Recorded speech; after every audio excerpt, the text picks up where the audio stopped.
Student education point YouTube channel में आपका हार्दिक स्वागत है। पिछले पार्ट में मैंने आपसे प्रश्न पूछा था कि सदाशिव भाऊ के तोपखाने का नेतृत्व किसने किया था, तो उसका सही जवाब है इब्राहिम गारदी।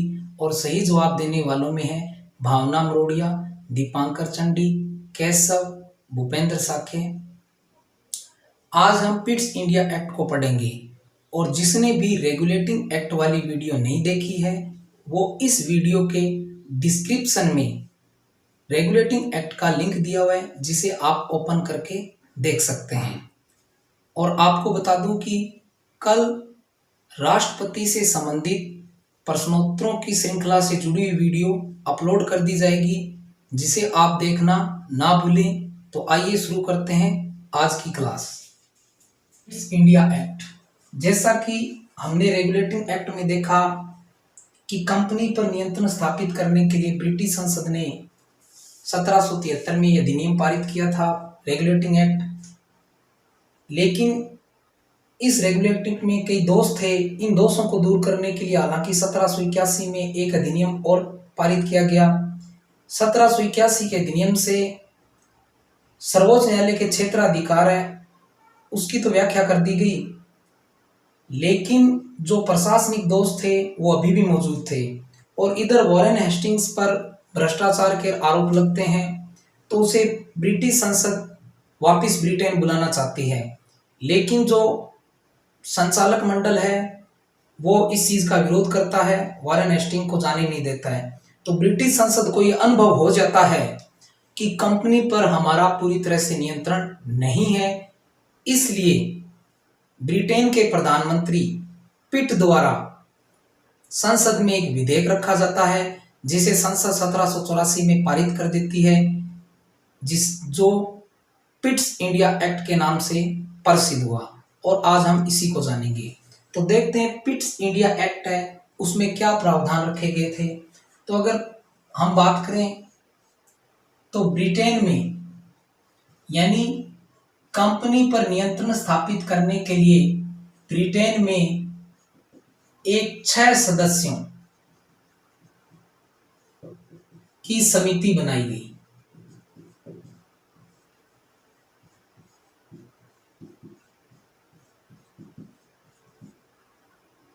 इसमें विदेश मंत्री,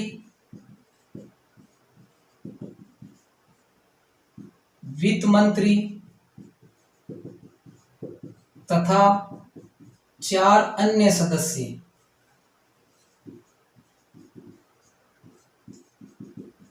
रखे गए।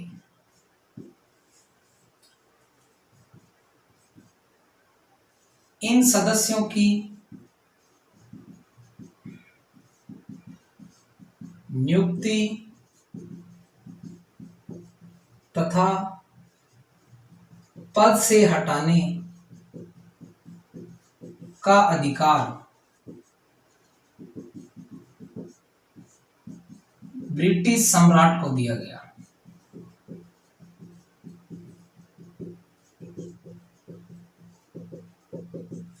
यानी 1784 में ब्रिटिश संसद द्वारा पिट्स इंडिया एक्ट अधिनियम पारित किया गया और इसमें यह प्रावधान रखा गया कि कंपनी पर संसद का, ब्रिटिश सरकार का नियंत्रण स्थापित करने के लिए ब्रिटेन में एक 6 सदस्यों की समिति बनाई गई।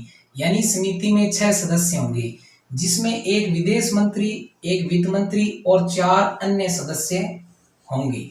ठीक है। और इन सदस्यों की जो नियुक्ति है और पदमुक्ति है, पद से जो हटाना है, उसका जो अधिकार है ब्रिटिश सम्राट को दिया गया। यानी सम्राट इनकी नियुक्ति करेंगे और इनको पद से हटा सकते हैं। और इस समिति को बोर्ड ऑफ कंट्रोल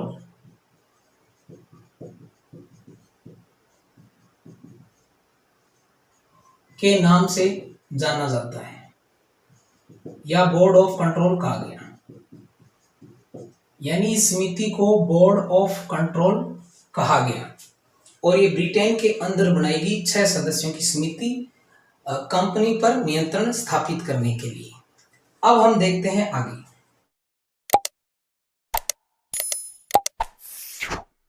प्रावधान ये भी किया गया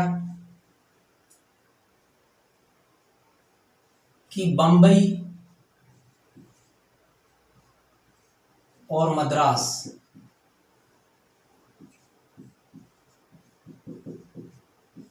के गवर्नरों को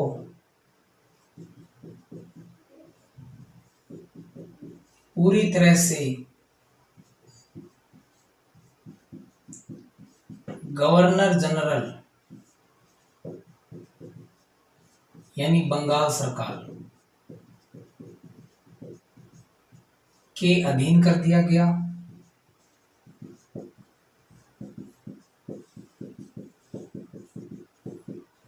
इन्हें गवर्नर जनरल का आदेश मानना अनिवार्य कर दिया।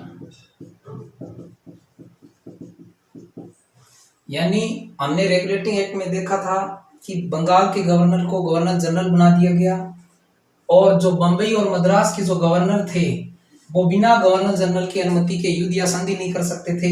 लेकिन इस एक्ट में क्या किया गया, बंबई और मद्रास के जो गवर्नर हैं उनको पूरी तरह से पूर्ण रूप से गवर्नर जनरल के अधीन कर दिया गया। यानी अब इन्हें गवर्नर जनरल का आदेश मानना ही होगा। ये प्रावधान भी इस एक्ट में किया गया। और अगर हम आगे देखें तो जो गवर्नर जनरल हैं, गवर्नर जनरल उनकी जो काउंसिल है, उनकी काउंसिल के 4 सदस्यों में से एक सदस्य घटाकर अब 3 सदस्य कर दी। यानी हमने रेगुलेटिंग एक्ट में देखा कि गवर्नर जनरल की सहायता के लिए काउंसिल बनाएगी जिसमें 4 सदस्य रखे गए थे, लेकिन अब 1 सदस्य कम कर दिया गया। यानी अब सदस्य संख्या 3 कर दी गई। ये प्रावधान भी किया गया। आगे हम प्रावधान देखें इसमें और क्या किया गया। कंपनी के संचालकों द्वारा कंपनी के संचालकों द्वारा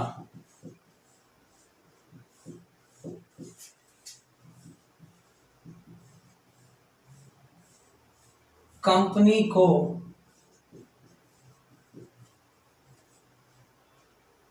भेजे जाने वाले आदेशों व पत्रों को भारत भेजने से पूर्व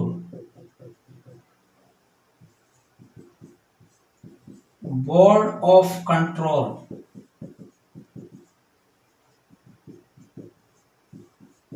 से अनुमोदित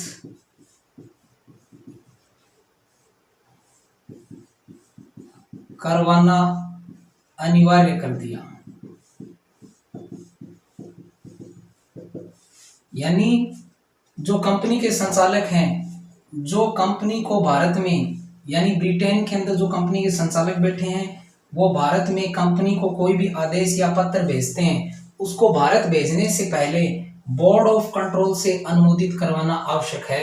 ऐसा भी इसमें प्रावधान कर दिया गया तथा बोर्ड और कंट्रोल को यह अधिकार भी दे दिया गया कि वे इनमें संशोधन भी कर सकते हैं। यानी कंपनी को जो आदेश भेजा जा रहा है संचालकों द्वारा, उस आदेश को अनुमोदित बोर्ड ऑफ कंट्रोल से करवाना होगा भारत भेजने से पहले। और बोर्ड ऑफ कंट्रोल को ये राइट दिया गया, अधिकार दिया गया कि वो इनमें संशोधन भी कर सकते हैं। यानी हमने देखा कि यहाँ पूरी तरह से संसद का, ब्रिटेन सरकार का कंपनी पर नियंत्रण बनाने की कोशिश की जा रही है। ठीक है, अब हम देखेंगे आगे। और इसमें यह प्रावधान भी किया गया कि जो गवर्नर व गवर्नर जनरल की नियुक्ति संचालकों द्वारा की जाएगी।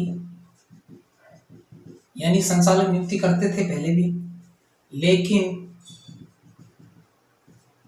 उन्हें वापस बुलाने का अधिकार।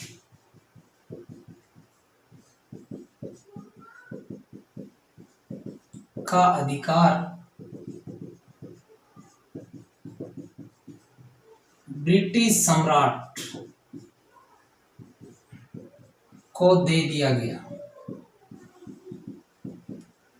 तथा गवर्नर जनरल की नियुक्ति से पूर्व सम्राट से अनुमति लेना अनिवार्य कर दिया।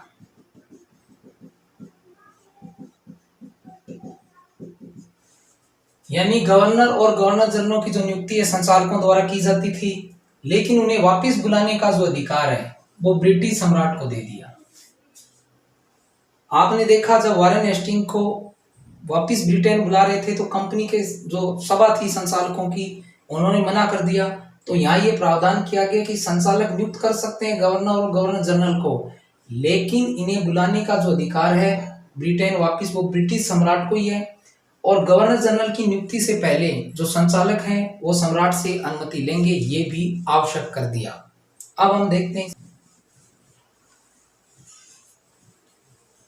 और इसमें क्या प्रावधान किया गया। संचालकों में से 3 सदस्यों की एक गुप्त समिति बनाएगी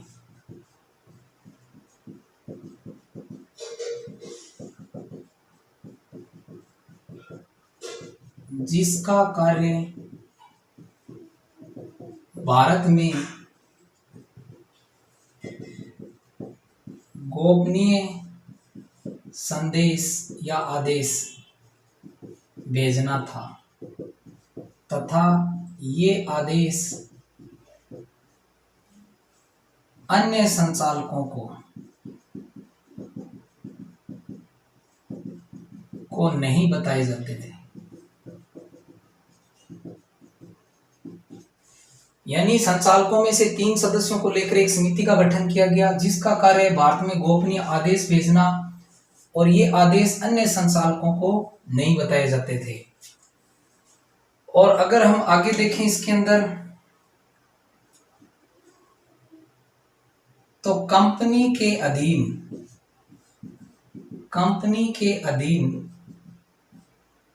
भारतीय प्रांतों को, भारतीय क्षेत्रों को या प्रांतों को ब्रिटिश क्षेत्र या राज्य कहा गया। यानी जो कंपनी के अधीन भारतीय क्षेत्र थे उनको ब्रिटिश क्षेत्र या ब्रिटिश राज्य या अंग्रेजी राज्य कहा गया या कहा जाने लगा। ठीक है। अब बिना बोर्ड ऑफ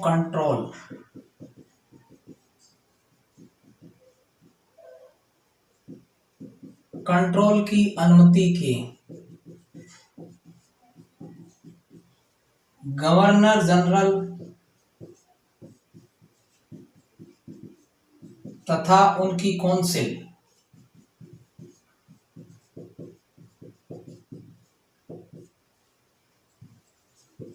युद्ध तथा संधि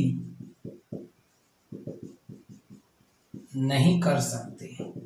यानी इसमें यह प्रावधान भी रखा गया कि बिना बोर्ड ऑफ कंट्रोल की अनुमति के गवर्नर जनरल और उनकी काउंसिल युद्ध तथा संधि नहीं कर सकते। और इसमें यह भी प्रावधान किया गया कि भारत में कंपनी द्वारा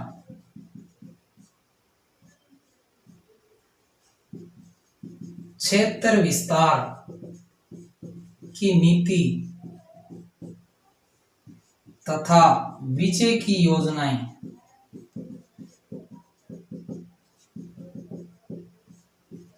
चलाना ब्रिटिश राष्ट्र की नीति के विरुद्ध है। यानी कंपनी भारत में विजय की योजनाएं, विस्तार की नीति नहीं अपना सकती। ये ब्रिटिश राष्ट्र की जो नीति है उसके विरुद्ध है। लेकिन इस बात पर आगे ज्यादा ध्यान नहीं दिया जाएगा, क्योंकि ब्रिटेन को कच्चे माल की जरूरत है और बना हुआ माल निर्मित करना है, तो इसके लिए उनको ज्यादा से ज्यादा क्षेत्रों पर विजय पाना होगा ही होगा। हालांकि इसमें यह प्रावधान रखा गया था कि कंपनी विजय और विस्तार की जो योजनाएं हैं उन्हें नहीं चलाएगी। ठीक है, यानी पिट्स इंडिया एक्ट को लाने का या पारित करने का यही मकसद था कि ब्रिटिश सरकार का, संसद का कंपनी पर पूरी तरह से नियंत्रण किया जाए। इसीलिए ब्रिटेन में 6 सदस्यों की समिति बोर्ड ऑफ कंट्रोल बनाई गई तथा संचालक कोई भी संदेश या आदेश भारत भेज रहे हैं तो उसे बोर्ड ऑफ कंट्रोल से अनुमोदित कराना शुरू कर दिया। ठीक है, जो गवर्नर जनरल है, उनकी काउंसिल है, उसका एक सदस्य घटा दिया गया। बम्बई और मद्रास के जो गवर्नर हैं उन्हें पूरी तरह से गवर्नर जनरल के अधीन कर दिया गया तथा गवर्नर और गवर्नर जनरल की जो नियुक्ति है वो संचालक कर सकते हैं, लेकिन उन्हें वापस बुलाने का अधिकार ब्रिटिश सम्राट को दिया गया। ठीक है, और गवर्नर जनरल बिना बोर्ड ऑफ कंट्रोल की अनुमति के युद्ध या संधि नहीं कर सकते और कंपनी जो अपने विस्तार की योजना है उन्हें नहीं चलाएगी भारत में, ऐसा भी इसमें प्रावधान रखा गया। अगर इसके महत्व को देखें पिट्स इंडिया एक्ट के, तो नंबर 1, इस एक्ट द्वारा रेगुलेटिंग एक्ट के दोषों को काफी हद तक दूर किया गया। यानी इस एक्ट द्वारा, रेगुलेटिंग एक्ट के काफी दोष दूर हो गए। नंबर 2, इस एक्ट द्वारा बंबई व मद्रास के गवर्नरों को पूरी तरह गवर्नर जनरल के अधीन कर दिया गया। ये भी इस एक्ट का महत्व है। ठीक है, और देखें, बोर्ड ऑफ कंट्रोल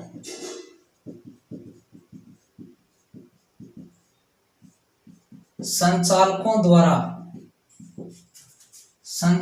द्वारा नियुक्त अधिकारियों व कर्मचारियों को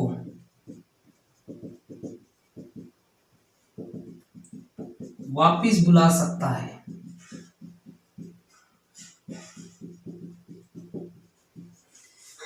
इसलिए यानी बोर्ड ऑफ कंट्रोल है वो कंपनी के जो संचालक है उनके द्वारा जो कंपनी के अधिकारी और कर्मचारियों को नियुक्त किया जा रहा है उनको बोर्ड ऑफ कंट्रोल वापिस बुला सकता है। इसलिए संचालक मंडल ऐसे कर्मचारी अधिकारियों को नियुक्त नहीं करते थे जिनको बोर्ड ऑफ कंट्रोल नहीं चाहता था, क्योंकि ऐसा कर भी देते तो क्या था, बोर्ड ऑफ कंट्रोल ने वापस बुला सकता था। ठीक है, अगर हम इसका और महत्व देखें,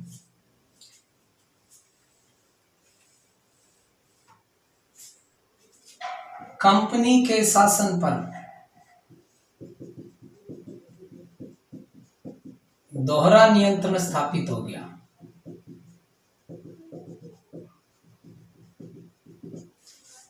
कंपनी पर दोहरा नियंत्रण स्थापित हो गया क्योंकि कंपनी के जो व्यापारिक कार्य हैं उन व्यापारिक कार्यों पर तो संचालकों का नियंत्रण है, संचालक मंडल का नियंत्रण है, लेकिन जो उसके राजनीतिक या सैनिक कार्य हैं उन पर संसद का, ब्रिटिश सरकार का नियंत्रण है। यानी कंपनी पर दोहरा नियंत्रण स्थापित हो गया। अब हम इस एक्ट के दोषों को देखेंगे। एक्ट के दोष की बात करें तो इस एक्ट का सबसे बड़ा दोष यह था कि कंपनी पर दोहरा नियंत्रण हो गया, यानी द्वैत शासन हो गया, एक तरफ संसद का, ब्रिटिश सरकार का और संचालकों का। इससे आगे चलकर काफी कठिनाइयां आई और ये द्वैत शासन कंपनी के ऊपर 1857 तक चलता रहा। अब लेकिन फिर भी इस एक्ट का भारत के संवैधानिक विकास में या संवैधानिक विकास की दृष्टि से काफी ये एक्ट महत्वपूर्ण है। क्योंकि अगर हम देखें तो भारत में जो ईस्ट इंडिया कंपनी थी उस पर नियंत्रण स्थापित करने का कार्य, यानी कंपनी के कार्यों पर कंट्रोल का कार्य ब्रिटेन की सरकार या संसद ने कर दिया था। इसलिए इस एक्ट का महत्व भी है। अब है प्रश्न पूछने की बारी। तो मेरा आपसे प्रश्न ये है कि किस गवर्नर जनरल ने भूमि के स्थायी बंदोबस्त की व्यवस्था की शुरुआत की थी? यानी भारत में कंपनी के किस गवर्नर जनरल ने भूमि के स्थायी बंदोबस्त की शुरुआत की थी? ये आपको उत्तर बताना है कमेंट बॉक्स में। उम्मीद है आपको पिट्स इंडिया एक्ट समझ में आया होगा। धन्यवाद।